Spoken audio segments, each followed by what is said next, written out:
نبی کریم صلی اللہ علیہ وسلم نے فرمایا، اللہ تعالیٰ نے ماں کے رحم کے لیے ایک فرشتہ مقرر کر دیا ہے۔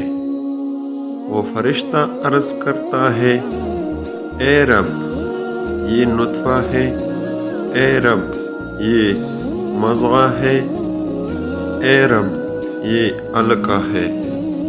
پھر جب اللہ تعالیٰ اسے پیدا کرنے کا ارادہ کرتا ہے تو فرشتہ پوچھتا ہے، اے رب یہ مرد ہے یا اے رب یہ عورت ہے، اے رب یہ بد ہے یا نیک ہے، اس کی روزی کیا ہے اور مدت زندگی کتنی ہے؟ چنانچہ اسی کے مطابق ماں کے پیٹ ہی میں سب کچھ فرشتہ لکھ لیتا ہے۔